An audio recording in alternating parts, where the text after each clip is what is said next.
जी हाँ दोस्तों, देख रहे हो कि ये क्वेश्चन सेट नंबर 1 है। क्वेश्चन हिंदी का वायरल हो गया और कॉमर्स के लिए और साइंस के लिए ही है। तो चलिए हम चालू करते हैं अपना पहला नंबर क्वेश्चन, जल्दी से करने याद करते हैं। हम लोग को बार बार पूछता है ना कि बालकृष्ण भट्ट का जन्म कब हुआ था, लेकिन यहाँ पर देखिए क्वेश्चन घुमा दिया है, निधन कब हुआ था। तो यहाँ भटकना नहीं है, इसे आपको याद करना है क्या है। तो बालकृष्ण भट्ट का निधन कब हुआ था, तो 20/7/1914 को हुआ था, यानी कि ऑप्शन आपके यहाँ से राइट ए हो जाएंगे, ठीक है ना। Option A. अगर जो यहाँ पे उनका जन्म पूछता तो 3 जून 1844 लिख देना है, ठीक है ना। कुछ भी पूछ सकता है, जन्म मृत्यु और कौन क्या है, कौन सा चैप्टर, इसे आपको याद रखना है, ठीक है ना। चलिए अगला देखते हैं क्वेश्चन क्या है हमारा। ओ सदा नीरा शीर्षक निबंध किस पुस्तक से लिया गया है। तो ओ सदा नीरा जो शीर्षक निबंध है वह बोलते क्षण से लिया गया है, यानी कि ऑप्शन आपके राइट यहाँ से बी हो जाएंगे, ठीक है ना। चलिए अगला देखते हैं क्या है। मोहन राकेश रचित नाटक है। तो मोहन राकेश रचित जो नाटक है वह क्या है, तो वह आषाढ़ का एक दिन है, यानी कि ऑप्शन आपके राइट यहाँ से ए हो जाएंगे, ठीक है ना।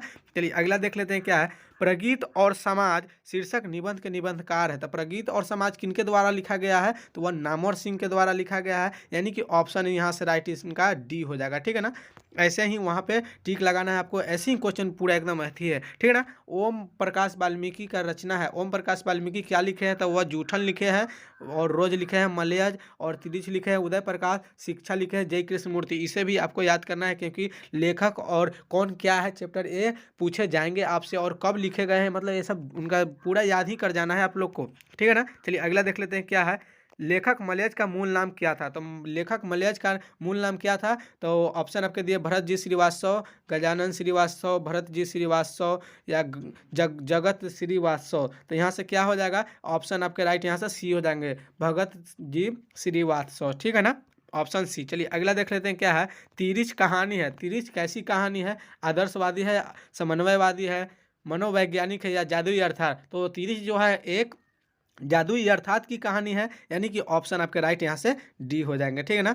आप जरूर इसे कमेंट कीजिए नीचे कमेंट बॉक्स में, इस एक का ए हुआ, दो का बी, मतलब ऐसे आप वहाँ से भी यहाँ से इसका आंसर कर सकते हैं, ठीक है ना। जयप्रकाश नारायण के गांव का क्या नाम था। तो जयप्रकाश जी के जो जयप्रकाश जी नारायण का जो गांव था वह कौन सा गांव था, वो कौन से गांव के थे। तो यहाँ सिताब दीरा है, या सिमरिया है, साहेबगंज है, या कुशीनगर है। तो वह सिताब दीरा के थे, यानी कि ऑप्शन आपके यहाँ से राइट ए हो जाएंगे, ठीक है ना। चलिए अगला देख लेते हैं क्वेश्चन क्या है हमारा। अगला क्वेश्चन है, रघुवीर सहाय का जन्म कब हुआ था। तो रघुवीर सहाय का जो जन्म हुआ था वह 9 दिसंबर 1929 ईस्वी में हुआ था। ऑप्शन आपके राइट यहाँ से ए हो जाएंगे, ठीक है ना। चलिए अगला देख लेते हैं क्या। भक्तमाल क्या है। तो भक्त क्या है, तो भक्त चरित्रों का माला है, यानी कि ऑप्शन आपके राइट यहाँ से बी हो जाएंगे, ठीक है। चलिए अगला देख लेते हैं। नाभादास का अस्थायी निवास था। तो नाभादास का जो अस्थायी निवास था वह वृंदावन था। चलिए ये ऑप्शन आपके राइट सी हो जाएंगे। इस वीडियो को बिल्कुल भी स्किप नहीं करना है, नहीं तो वहाँ पे आपसे क्वेश्चन नहीं बनेंगे। इसे पूरे क्वेश्चन को याद करना है। इसमें 100 ऑब्जेक्टिव क्वेश्चन है, जिसमें से आपको वहाँ पे 85 बनाना है। तो हमारे साथ अंत तक जरूर बने रहिएगा। चलिए देखते हैं क्या। तुलसीदास का जन्म स्थान कहाँ था। तो तुलसीदास जी कहाँ के थे, तो राजापुर बांद्रा के थे। ऑप्शन आपके राइट यहाँ से ए हो जाएंगे, ठीक है ना। चलिए अगला देख लेते हैं क्या क्वेश्चन। हमारा 13 नंबर क्वेश्चन है, पार्वती मंगल किस कवि की रचना है। तो पार्वती मंगल को किसने लिखा है, तो वह तुलसीदास ने लिखे हैं, और तुलसीदास रामायण भी लिखे हैं, यानी कि ये सब पूछे जाएंगे आपसे क्वेश्चन, ठीक है ना। इंपॉर्टेंट क्वेश्चन है ऐसा। देखिए सूरदास किस शाखा के कवि थे। तो सूरदास जी क्या कौन से थे, तो वह क्या है, ऑप्शन देख लेते हैं। राम भक्ति के, ये तो होंगे नहीं। कृष्ण भक्ति, हाँ कृष्ण जी का ना वर्णन हुआ है उसमें, सूरदास जो पढ़ा है, तो इसमें से राइट इसका आंसर बी हो जाएगा, ठीक है ना। चलिए अगला देख लेते हैं क्या। पद्मावत किनकी रचना है। तो पद्मावत कौन लिखा है, तो मलिक मोहम्मद जायसी ने लिखा है, यानी कि ऑप्शन आपके राइट यहाँ से ए हो जाएंगे, 15 का ए, ठीक है ना। चलिए अगला देख लेते हैं क्या है। तुलसीदास का व्यक्तित्व कैसा था। तो तुलसीदास का व्यक्तित्व कैसा था, मृदुभाषी था, विनम्र था, शांत था, उपयुक्त सभी। हाँ यहाँ से ऑप्शन आपके राइट यहाँ से उपयुक्त सभी हो जाएंगे, ये सभी थे, ठीक है ना, यानी कि ऑप्शन आपके राइट डी हो जाएंगे। चलिए सूरदास की अभिरुचि किस काम में थी। तो सूरदास की अभिरुचि पाटन्य में थी, सत्संग में थी, कृष्ण भक्ति एवं बड़े में थी, उपयुक्त सभी। तो ये सब में थी उनकी, उपयुक्त सभी हो जाएगी, ऑप्शन आपके राइट डी हो जाएंगे, ठीक है ना। चलिए अगला देख लेते हैं क्या है। जयप्रकाश जयप्रकाश ने जयशंकर प्रसाद के काव्य संकलन का नाम लिखे। जयशंकर प्रसाद कौन कौन काव्य लिखे हैं, तो वह झरना भी लिखे हैं, लहर भी लिखे हैं, आंसू भी लिखे हैं, उपयुक्त सभी हो जाएंगे। यहाँ से ऑप्शन आपके राइट डी हो जाएंगे, ऑप्शन आपके डी उपयुक्त सभी, इन्होंने सारी को लिख दिया है, ठीक है ना। चलिए क्या है अगला क्वेश्चन। जनजन का चेहरा एक शीर्षक कविता के रचयिता कौन है? जनजन का चेहरा एक तो गजानन माधव मुक्तिबोध जी ने लिखे हैं। ऑप्शन आपके राइट ए हो जाएंगे। चलिए अगला देख लेते हैं क्या है। अधिनायक शीर्षक कविता के रचयिता है। अधिनायक किसने लिखा है? तो रघुवीर। अधिनायक क्या है? अशोक बाजेपी, ज्ञानेंद्र पति, या रघुवीर सहाय, या विनोद कुमार शुक्ल। तो इसका जो राइट आंसर हो जाएगा ऑप्शन आपके यहाँ से राइट आंसर क्या हो जाएगा? तो वह रघुवीर सहाय लिखे, अधिनायक रघुवीर सहाय, ठीक है ना। ऑप्शन आपके राइट सी हो जाएंगे। चलिए अगला देख लेते हैं क्या है। जय कृष्ण मूर्ति क्या करते थे? तो जय कृष्ण मूर्ति जो थे वह बोलते थे और लिखते भी थे, यानी कि ऑप्शन आपके राइट सी हो जाएंगे, ठीक है ना। ऑप्शन यहाँ से राइट ऑप्शन आपके सी एकदम हो जाएंगे राइट आंसर। चलिए अगला देख लेते हैं। हंसते हुए मेरा अकेलापन किस विधा की रचना है? इसे तो आपको याद ही कर जाना है, क्योंकि कौन चैप्टर क्या है, कविता है या डायरी है या निबंध है, ये सबको आपको याद करके जाना ही है। इससे 5 से 10 नंबर के क्वेश्चन वहाँ पे जरूर आते हैं। चलिए क्या है हंसते हुए मेरा अकेलापन क्या है? तो वह एक डायरी साहित्य जो एक ही है, जो एक डायरी है, ठीक है ना। पूरे 13 कहानियाँ हैं ना या 12, उसमें से एक यहाँ से ये डायरी ही है, ठीक है ना। कूड़ियो शब्द का अर्थ होता है, तो कूड़ियो शब्द का क्या होता है? तो वह कूड़ा फेंकने का जगह होता है, यानी कि ऑप्शन आपके राइट डी हो जाएंगे। आपका ज़्यादा टाइम वेस्ट नहीं करेंगे, क्वेश्चन को हाली हाली करते हैं। और शाम के भी क्वेश्चन यहाँ पे देखने को आपको मिलेगा। शाम हो गई तो मिलेगी ही, नहीं तो कल सुबह तो मिलेगा ही मिलेगा। पूरे साथ हमारे बने रहना है एकदम लास्ट तक, और इस चैनल पर ही रहना है। नोटिफिकेशन को ऑल करना है। चैनल पर नए हो तो चैनल को सब्सक्राइब कर लेना है, क्योंकि इसी तरह का आपको वीडियो मिलेगा। हिंदी में कम से कम 100 में 90 प्लस तो मैं दिवा ही दूंगा आपसे। तो आप बोलिएगा तो सब्जेक्टिव क्वेश्चन भी आपको यहाँ पे करा दिया जाएगा। चलिए अगला क्या है। मोहन राकेश के बचपन का क्या नाम था? तो मोहन राकेश का जो बचपन का नाम था वह मदन मोहन गुगलानी था, यानी कि ऑप्शन आपके राइट सी हो जाएंगे, ठीक है ना। चलिए अगला देख लेते हैं। धागर शब्द का क्या ओराव भाषा में क्या अर्थ होता है? तो धागर शब्द का वो कहाँ से आए थे? तो दक्षिण भारत से आए थे। और कहाँ नील के खेती चंपारण वाला जो आपने 10th में भी पढ़ा होगा, उन्हीं में उन लोग का काम होता था। वह बाहर का मजदूर हो जाएगा। यहाँ से राइट आंसर ऑप्शन आपके ये भी क्वेश्चन पूछ सकता है कि चंपारण वाला कब से हुआ था वहाँ पे। तो वह 1922 या कुछ ऐसे, वो सब भी देख लेना है आपको, ठीक है ना। यहाँ क्या देखिए, अब यहाँ से आ गया आपका व्याकरण से पूछा है। सायन शब्द का संधि विच्छेद है। सायन का संधि विच्छेद क्या होगा? तो सेज और अन हो जाएगा, यानी कि ऑप्शन आपके राइट यहाँ से सी हो जाएंगे, ठीक है ना। चलिए अगला देख लेते हैं क्या है हमारा क्वेश्चन। हिमालय शब्द संज्ञा है। हिमालय शब्द संज्ञा है, तो हिमालय एक अकेला ही है, इसलिए यहाँ पे व्यक्तिवाचक हो जाएगा। ऑप्शन आपके राइट बी हो जाएंगे, ठीक है ना। चलिए अहंकार शब्द का संधि विच्छेद होगा। अहंकार, तो अहम जोड़ कार, यानी कि ऑप्शन आपके राइट बी हो जाएंगे, इसके भी राइट आंसर, ठीक है ना। चलिए अगला देख लेते हैं क्या है। भाषा शब्द का लिंग निर्णय करें। भाषा क्या है? तो यहाँ से जो भाषा है स्त्रीलिंग है या पुल्लिंग है या उभयलिंग है या इनमें से कोई नहीं, तो वह क्या है? भाषा एक स्त्रीलिंग रूप है, ठीक है ना। ऑप्शन आपके राइट ए हो जाएंगे। चलिए अगला देख लेते हैं। आग्रज शब्द का विलोम होता है। तो आग्रज का मतलब हुआ बड़ा और अनुज का मतलब हुआ छोटा, यानी कि ऑप्शन आपके राइट बी हो जाएंगे, ठीक है ना। चलिए अगला देख लेते हैं क्या है। अग्नि शब्द का पर्यायवाची शब्द भी पूछे जाते हैं आपसे। दो तीन क्वेश्चन पूछे जाएंगे। तो अग्नि शब्द का पर्यायवाची क्या होगा? तो वह आग भी हो सकता है, अनल भी हो सकता है, पावक भी हो सकता है। तो यहाँ ऑप्शन में दिया गया है अनल। तो अनल एक का 4-5 ही याद करके जाना है आपको, ठीक है ना। कुछ भी पूछ सकता है। भार शब्द में प्रत्यय है। भार शब्द प्रत्यय आपको मैंने बताया था, अगर आप नहीं देखे तो प्रत्यय और ये प्रत्यय और क्या बोले जाते हैं उपसर्ग का वीडियो मैंने बनाया था, आप लोग नहीं देखे तो वहाँ से भी देखकर सीख सकते हो, ठीक है ना। क्या है भार शब्द में प्रत्यय है? तो यहाँ पे मैं थोड़ा सा बता ही देता हूँ क्या होता है। यहाँ से देखिए, उपसर्ग उसे कहते हैं जो किसी शब्द के आगे आकर जुड़ जाता है, तो उसे उपसर्ग कहते हैं। और प्रत्यय जो किसी शब्द के आकर लास्ट में जुड़ जाता है और एक नया शब्द बना लेता है, उसे हम प्रत्यय कहते हैं, ठीक है ना। तो यहाँ प्रत्यय पूछा है, तो भार में क्या हो जाएगा? और आ जाएगा, ठीक है ना। ऑप्शन आपके राइट यहाँ से बी हो जाएंगे। चलिए अगला देख लेते हैं क्या है। जिसका आशय महान हो के लिए एक शब्द है। जिसका आशय महान हो, तो महाशय, यानी कि ऑप्शन आपके राइट यहाँ से डी हो जाएंगे, ठीक है ना। चलिए अगला देख लेते हैं क्या है क्वेश्चन हमारा। ओज शब्द का विशेषण होगा। ओज का क्या हो जाएगा? तो यहाँ से ओजस्वी हो जाएगा। ऑप्शन आपके राइट ए हो जाएंगे। चलिए अगला देख लेते हैं। प्रतिकूल में कौन सा उपसर्ग है? प्रतिकूल उपसर्ग यहाँ पे पूछा गया, वहाँ पे प्रत्यय पूछा था। तो मैंने बताया था कि कोई भी एक शब्द रहता है, जैसे यहाँ मान लीजिए कूल है, ठीक है ना, कूल, और इसमें इसके पीछे इधर नहीं जोड़ना है, इसके इधर जोड़ना है, ठीक है ना। तो यहाँ पे जोड़ दीजिए आप यहाँ से जोड़ दीजिए प्रति, तो क्या हो जाएगा, दोनों को जोड़ कर क्या हो जाएगा, प्रतिकूल। तो यहाँ पे उपसर्ग इसे कहते हैं, ये जो पहले आकर जुड़ जाता है किसी शब्द, ये पहला मेरा शब्द था और इसके आगे नया जुड़ रहा प्रति, तो यहाँ से क्या बनेगा, प्रतिकूल, यानी कि क्या जुड़ रहा है हमारा, प्रति। ऑप्शन आपके राइट यहाँ से बी हो जाएंगे, ठीक है ना। चलिए अगला देख लेते हैं क्या है, सर्वनाम के कितने भेद होते हैं, तो सर्वनाम के 6 भेद होते हैं, यानी कि ऑप्शन आपके राइट सी हो जाएंगे, ठीक है ना। चलिए अगला देख लेते हैं, तेल शब्द है, तो तेल क्या है, भाववाचक तो होगा ही नहीं, क्योंकि तेल में क्या भाव लेना देना है। और समूहवाचक ये भी नहीं होगा, जातिवाचक तो ये तो बिल्कुल नहीं होगा, क्या हो जाएगा यहाँ से, ऑप्शन आपके राइट बी हो जाएंगे, द्रव्यवाचक है, ठीक है ना। चलिए अगला देख लेते हैं,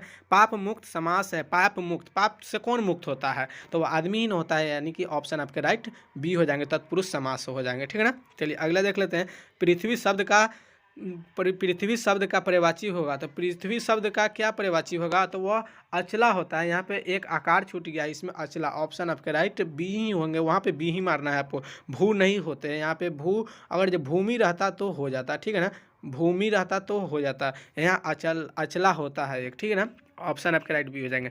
अनुदार कौन समास है, अनुदार, ये भी देखिए, ये भी क्वेश्चन थोड़ा वहाँ पे मिस्टेक है, अनुदार, अनुदार क्या होता है, तो वह अव्यय भाव होता है, लेकिन अव्यय भाई तो ऑप्शन में ही है ही नहीं, तो वहाँ पे आपको कर्मधारय मार दीजिएगा, वो सही हो जाएगा, ठीक है ना, ये यहाँ पे गलत ही है।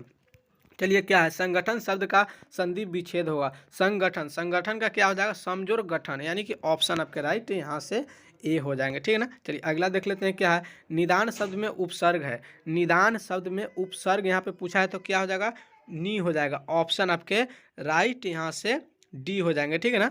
अभी मैंने ऊपर बताया था आपको कैसे पकड़ना है उपसर्ग और प्रत्यय, देखिए फिर लड़ाई शब्द में प्रत्यय है, तो आप लड़ाई को बोल के देखिए, लड़ाई, आई आई आ रहा है ना, आई, यानी कि ऑप्शन आपके राइट सी हो जाएंगे, ठीक है ना। चलिए अगला देख लेते हैं, बेफायदा शब्द समास है, बेफायदा दे, प्रति लगा कर दे, ये धीरे धीरे भी दे, या कुछ भी मतलब ऐसा मतलब दे ना कुछ अलग ही, तो वह क्या हो जाते हैं, वे अव्ययी भाव हो जाते हैं। समास भी मैंने वीडियो बनाया था, आप लोग शायद नहीं देखे होंगे। चलिए अगला देख लेते हैं क्या है, प्रार्थना शब्द का लिंग निर्धारित करें, प्रार्थना शब्द क्या है, तो प्रार्थना कौन करता है, तो वह स्त्री रूप हो जाएगा, यानी कि ऑप्शन आपके राइट ए हो जाएंगे। चलिए अगला देख लेते हैं क्या है, घर शब्द का संज्ञा है, तो घर का क्या शब्द है, तो घर, घर अगर जो किसी का बोलिएगा तो पूरे घर का बोध हो जाता है, यानी पूरे जाति का हो जाता है, यानी कि जातिवाचक हो जाएंगे, ऑप्शन आपके राइट ए हो जाएंगे। चलिए अगला देख लेते हैं, लघुता शब्द में प्रत्यय है, अभी मैंने ऊपर आपको बताया था कि किसी शब्द के लास्ट में जुड़ जाके कोई नया बना लेता है तो उसे क्या कहते हैं, हम प्रत्यय कहते हैं। तो देखिए लघु पहले से मान लीजिए कि यहाँ पे आपको लघु लिखा होगा, मान लीजिए यहाँ पे क्या लिखा होगा, लघु, और इसमें जोड़ देते हैं ता, तो क्या बनाता है हमारा, लघुता, तो क्या जुड़ रहा है, ता जुड़ रहा है ना, यानी कि ऑप्शन आपके राइट बी हो जाएंगे, ठीक है ना। चलिए अगला देख लेते हैं क्या है हमारा, पिता शब्द का विशेषण होगा, तो पिता शब्द का क्या हो जाएगा, विशेषण पैतृक होता है, ठीक है ना, ऑप्शन आपके राइट सी हो जाएंगे। चलिए अगला देख लेते हैं क्या है, संख्यावाचक विशेषण है, संख्या यानी कि गिनती में से कोई भी आ जाए संख्या, कोई, कोई तो बिल्कुल होगा नहीं, कोई कोई संख्या है नहीं ना, है नहीं होगा, ये भी नहीं होगा।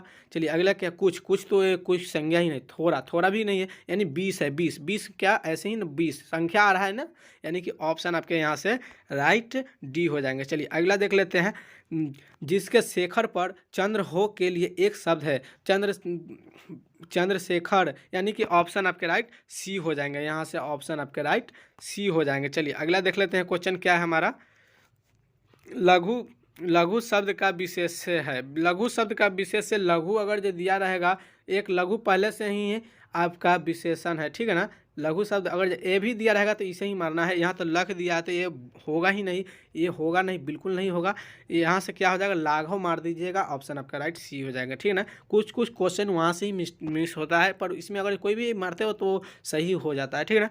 जिसके हृदय में ममता नहीं हो के लिए एक शब्द है, हम लोग बोलते हैं ना, निर्दयी, कैसन है तुम्हारे, मतलब कि हृदय में तुम्हारी ममता नहीं है किसी को, इसी को क्या बोलते हैं, तो निर्दयी बोलते हैं, ठीक है ना, ऑप्शन आपके राइट बी हो जाएंगे। चलिए अगला देख लेते हैं क्या, लंबोदर, देखिए अब समास से पूछ दिया गया है, समास मैंने बताया था आपको, शायद आप लोगों ने उस वीडियो को नहीं देखा होगा तो कहाँ से आएगा, अच्छा चलिए यहाँ पे याद कर लीजिएगा तो हो जाएगा। क्या है, लंबोदर कौन समास है, लंबोदर एक अलग ही प्रकार के समास है, यानी कि वह बहुब्रीहि हो जाएंगे, ठीक है ना। चलिए अगला देख लेते हैं क्या है, सोमवार शब्द कौन संज्ञा है? सोमवार किसी एक निश्चित व्यक्ति या निश्चित अतिथि का हो तो उसे क्या बोलते हैं? व्यक्तिवाचक बोलते हैं। खास हो इसलिए ऑप्शन आपके राइट बी हो जाएंगे, व्यक्तिवाचक ही हो जाएंगे। चलिए अगला देख लेते हैं क्या है।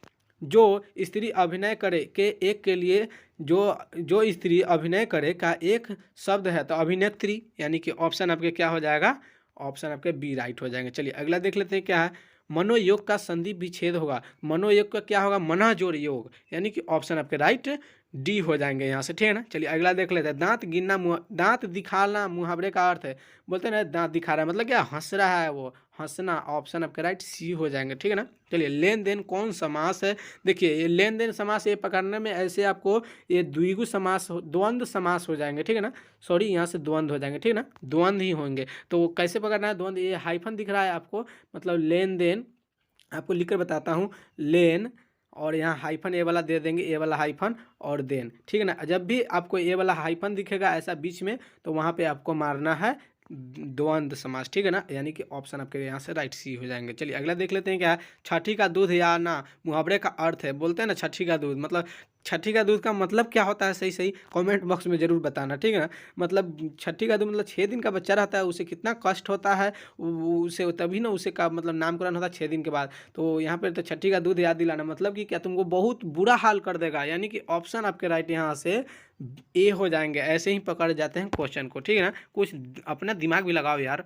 चलिए क्या है अगला क्वेश्चन है। नाखून शब्द का लिंग निर्धारित करें। तो नाखून शब्द क्या है? तो वह एक पुल्लिंग है। नाखून शब्द क्या है आपका? वहाँ से एक पुल्लिंग है। नाखून शब्द यहाँ से पुल्लिंग हो जाएंगे। ऑप्शन आपके राइट बी हो जाएंगे। चलिए तो आज के इस वीडियो में मैं स्टार्टिंग क्वेश्चन बताता हूँ, और भी क्वेश्चन है, बहुत सारे क्वेश्चन है। मैं जो सारे क्वेश्चन को मैं कल सुबह करा दूंगा आप लोग को, अगर हमारे साथ बने रहिएगा तो। चलिए मैं कि क्योंकि इसमें आप लोग को देखता हूँ कि आप लोग पूरा वॉचिंग नहीं करते हो, लास्ट तक नहीं बने रहते हो, तो मैंने सोचा कि स्टार्टिंग क्वेश्चन बताता हूँ, क्योंकि तभी तो आप लोग देखिएगा पूरा वीडियो, नहीं तो आप लोग पूरा देखते नहीं हो, स्किप कर देते हो, दूसरे का एक दूसरे का एक दूसरे। जिसका भी देखना हो पूरा अंत तक जरूर देखना, क्योंकि वो जो बता रहा है वो बिल्कुल एकदम पूरा अपने जो जो याद किया है वो पूरा बता रहा है, एकदम करेक्ट आंसर दे रहा है। वो क्वेश्चन में कुछ तो है, ये क्वेश्चन जरूर इस आप याद कीजिएगा। इससे काफ़ी सारे क्वेश्चन वहाँ पे आपको देखने को मिलेगा। ये साइंस और कॉमर्स के लिए है और किसी के लिए क्वेश्चन है ही नहीं, ठीक है ना।